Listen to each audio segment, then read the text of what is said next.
Nazi Germany in World War II. Well, I've written about the Revolutionary War, the Constitution, World War One. Now it's time to gore another sacred cow, World War II. And I'm assuming you know the basics of Nazi Germany in World War II, so this will just be a sheet making all the case that needs to be made. Germany World War II. The economic ideology of Nazi Germany was similar to that of the U.S. today. The German government was large as a percentage of GDP at the time, but fascism, the basic idea of fascism, the corporate state, was in full bloom in the United States. The idea of combining industry with government, right? High taxes, high subsidies, and high regulations. World War II was not a clash of ideologies in the main. It was a clash between the interests of states. Nazi economic policies were disastrous. Nominal wages rose, but real wages fell under Hitler. German invasion of various states. Austria. Austrians volunteered for the German army at a rate similar to the rest of Germany. German troops were welcomed in Austria, and Hitler was from Austria. Modern attempts of the Austrian government to say that we were not aligned with Nazis, we were occupied by the foreign aggressors, these Germans. That's a bunch of crap. Poland. The Polish government reapportioned land, denied employment to the Germans, and this was used as an excuse to invade Poland. That is, the Polish government was, preventing the employment of the German minority, and the German minority was similar to how blacks in the U.S. were treated. Immediately following the Civil War was about how Germans were treated in Poland at the time, and this was used as an excuse to invade Poland. Right? I'm not saying that they should have invaded Poland, but I'm saying, that's how states operate, and that's why. And so the invasion of Poland was not completely without cause, right? There were some cause, and there were some aggressions against the German minority. I do not believe if the problem was the German minority, then what the German government should have done was said, hey, Germans, you can come back in. You can come into Germany, come back home. We'll take care of you and all that stuff. That would have been the course of action I would have counseled. But Hitler saw this as an opportunity, as an excuse to wage war. And Hitler believed that because of the oppression of the German minority in Poland, other states would be fine with this invasion, and he was wrong on that. The Sudetenland. Sudetenland was an area around Czechoslovakia. Land and wealth redistribution schemes favored Czechs to the German minority, similar to what was going on in Poland. The seizure of the Sudetenland, supposing the validity of ethnic groups, was, in my opinion, valid as far as states is concerned. If we are to presuppose the validity of states if we are to presuppose the validity of the nation state as a concept, then this seizure was valid. Within the fantasy of states, this is a valid seizure. There are about 4 million Germans in the Sudetenland, and in comparison, there are about 6.6 million Germans in Austria, right? So, this was this was a pretty significant German area, right? This was almost as significant as Austria. The Czech Republic. Now, the invasion of the Czech Republic was a simple act of aggression, right, seizing the remainder of Czech. And the reason, and Hitler thought he was justified in doing this because of the act of the Czech government against the German minority in the area. And again, similar to Poland, I would not counsel this, but Hitler used that as an excuse. Hitler used real aggression by foreign states as an excuse to engage in even further aggression against those states. Slovakia was not seized because there could be because that is not something that could realistically be sold to any of the German population, because the Slovaks were not counseling. The Slovaks were not powerful enough to counsel the oppression of the German minority in the Czech area, and so Slovakia was not seized. What's more, Slovakia did not have any real industrial assets that could be used for waging war, whereas the Czech Republic did. Norway. Now, the invasion of Norway. A great deal of iron ore from Sweden passed through the port of Narvik. British warships were using Norwegian ports at the time. All right, and Britain was at war with Germany at the time, and British warships were using all these Norwegian ports, and they were using them to the exclusion of German warships. And this was while Britain was at war with Germany. At any point, Norway could have shut off the spigot. That is, Germany could have been losing a war against Britain and France, right? Because remember, they didn't know that the war would have been. They didn't know at the time that Germany was going to be able to blitz through France. They thought it was going to be like World War One again, right? And so Norway could have shut off Narvik and not allow all that iron ore to go to Germany, right? But Germany would have been powerless to invade Norway in response, because remember, they were being, because Germany could have been losing against Britain and France. The Battle of Norway should really have been called the Battle of Narvik, since that was what it was all about. And many were puzzled as to why the British troops were kept in Norway and why they were sent to Norway after it was clearly too late to stop the Germans from seizing the most populated areas of Norway. But the British kept sending troops, and the Germans kept on the invasion, not pulling back troops, but kept driving through Norway until Narvik was captured. Right? So, and because Norway was not neutral, the attack on Norway gets my relative endorsement. Now remember, I oppose states per se, but given the states, the German invasion of Norway was not an act of aggression.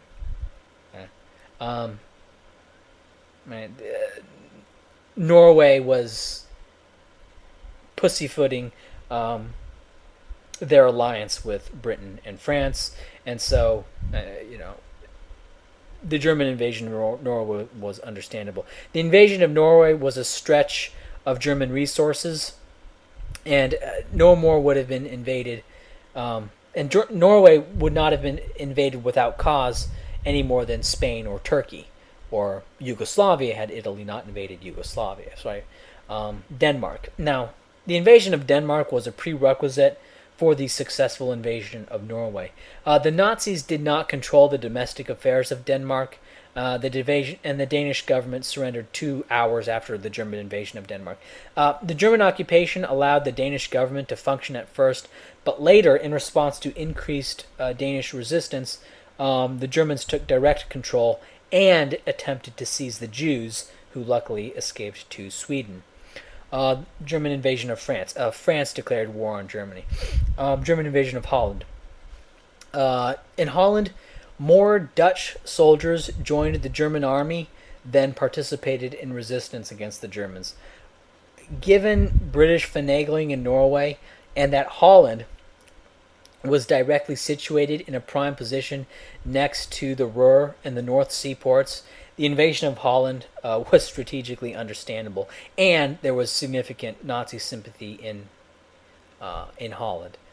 Both armies, and remember that Hitler didn't know how successful the invasion of France would be.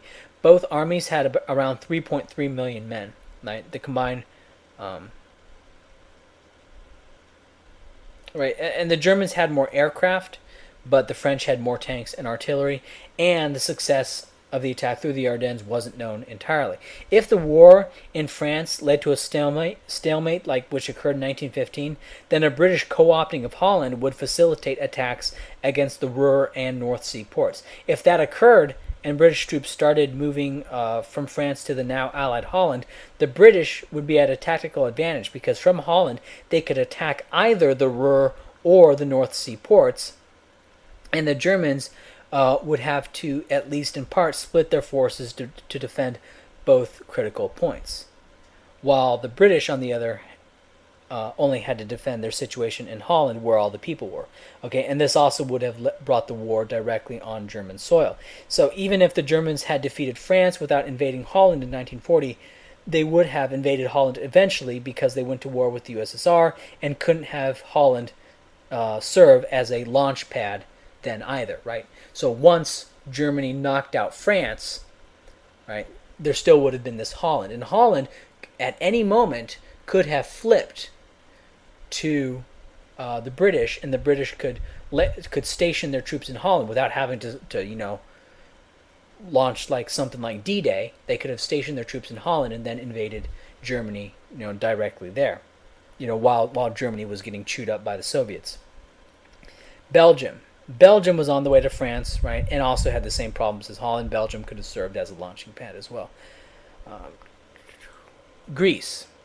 Now, Italy invaded Greece from Albania, but was unable to conquer Greece. Now, Greece wasn't able to push Italy out of Albania or pose any threat to Italy, but Greece was now at war with Italy, which is to say they were at war with the Axis. That means they were, to an extent, by proxy at war with Germany, and was in bombing range of the Romanian oil fields for British bombers, right? And so peace with Greece would have been like peace with Holland. That is, Greece was now apt to align with Britain if Germany ever became overstretched, and because Germany was unwilling to break off the alliance with Italy, they had to invade Greece. Because at any moment, if it appeared, Greece could side with Britain, and then British bombers could land in Greece and then be in direct range to knock out the oil facilities at Romania. So, anyway, Yugoslavia. The states of Yugoslavia, was dominated by Serbia. The public of Yugoslavia was anti-Axis and pro-USSR. Remember, in World War I, Russia used Serbia to cause problems and divert resources from the Austro-Hungarian Empire. That is, in order to be safe, the Austro-Hungarian Empire had to spend more resources on war with Serbia than the Serbians mustered against Austria. And this was while Austria was fighting a war with Russia. A similar thing could have been done during Germany's war with the USSR, which everyone predicted was coming.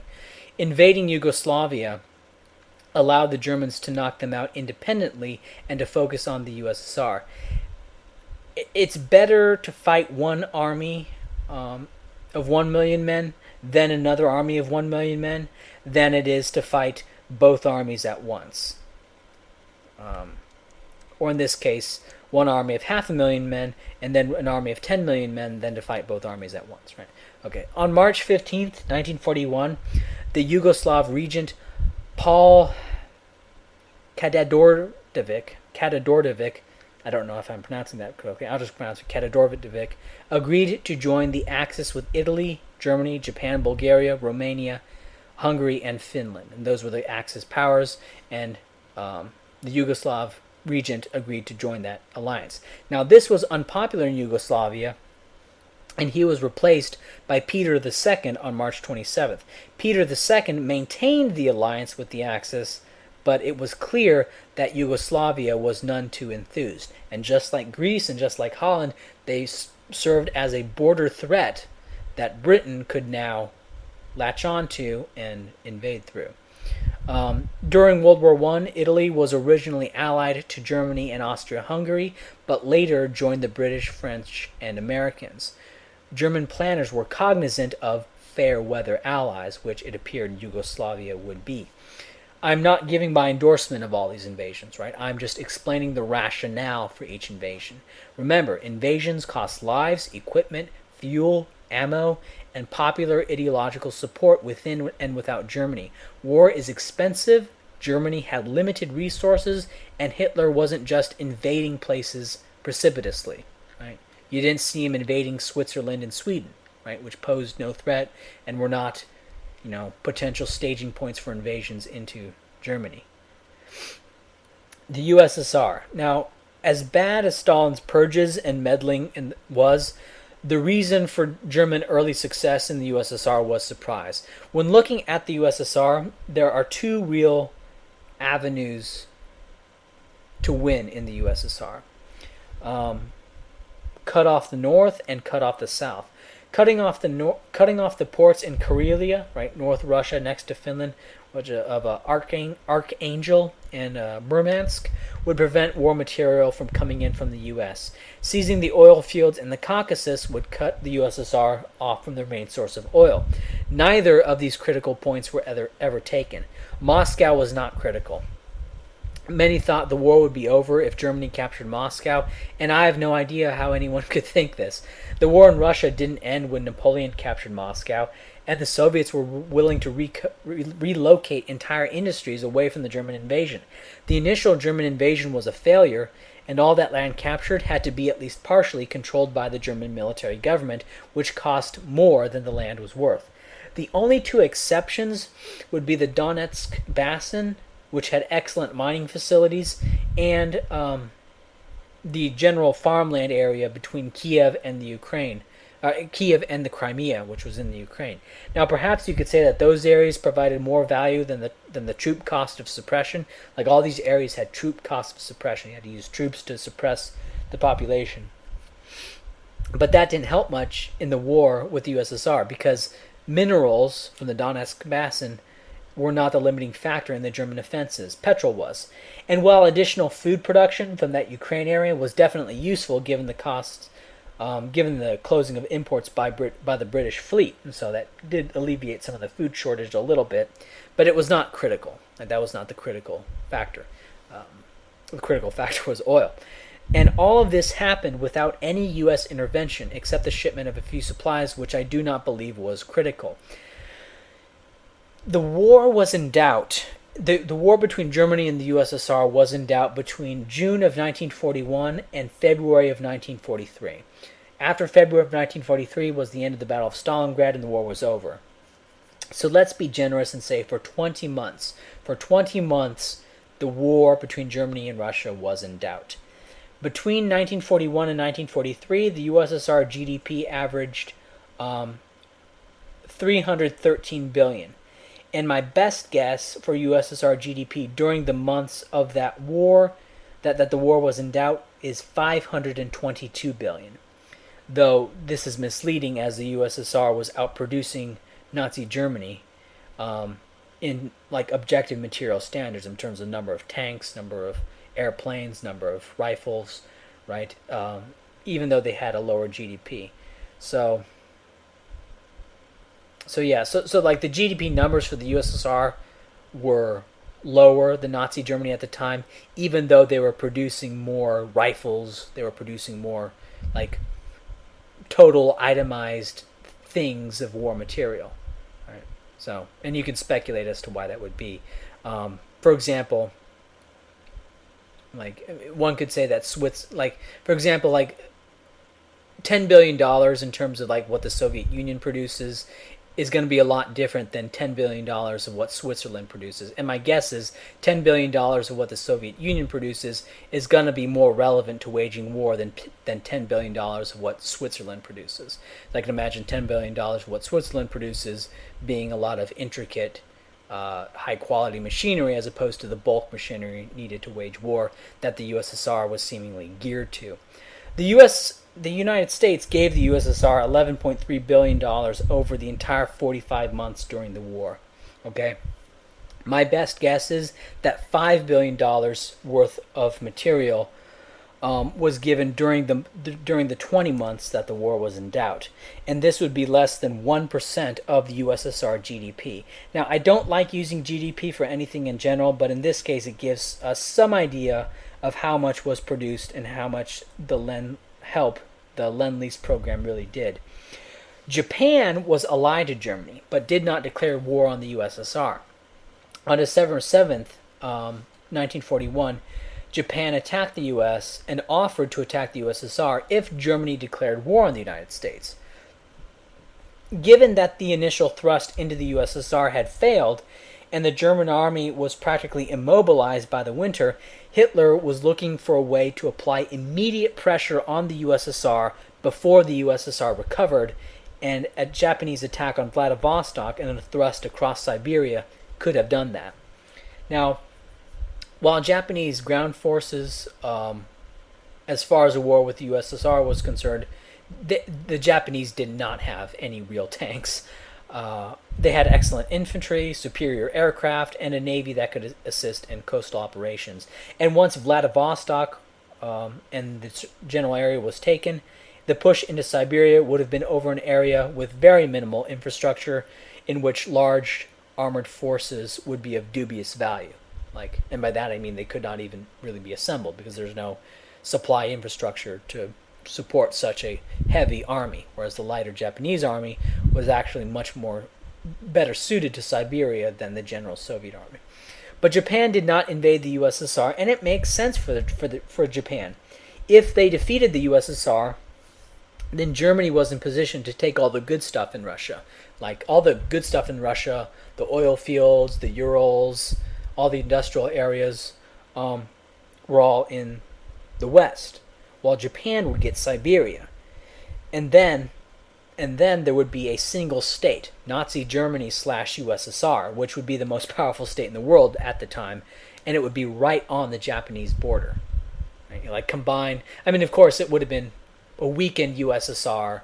They would have been bloody from a very nasty war, right? And it wouldn't be the entire USSR, but it would have been all the good stuff of the USSR plus Nazi Germany. That would have been far and away the most powerful state in the world at the time. All right, and so if Hitler had conquered the USSR, he would have been ruling over the most powerful country in the world. Right? The second offensive towards Stalingrad failed. Stalingrad was not as close. Anyway, that explains why Japan would not declare war on the Soviet Union. The second offensive towards Stalingrad failed. Stalingrad was not as close of a fight as is portrayed, because the Battle of Stalingrad was really the Battle of the Caucasus oil fields. Capturing Stalingrad would have prevented Soviet reinforcement of the Caucasus oil fields. The city itself was not very valuable, nor was the territory captured in the push from the Donetsk to Stalingrad very valuable. Once you pushed from like the Kiev area, the Kiev and the Donetsk area, then there was a whole lot of nothing. Then you got to the Volga area where you started to get more industrialization, and then past the Volga you had the Urals, which was further industrialization. But the area from the Donetsk basin to the Volga was not very valuable at all. It was flyover area. And even if the Germans captured Stalingrad and there was no Soviet forces so close in vicinity as to have the same effect as being in Stalingrad, the German army would still have to have enough power left to drive into the Caucasus and capture the oil fields, which were in very mountainous and very defensible terrain. And this is because the Germans had already sent out an army fitted to fight. They had already sent out an army down there fitted to fight in the mountains, and that army was unable to capture the oil fields. But the Germans lost at Stalingrad, and that was the end of it.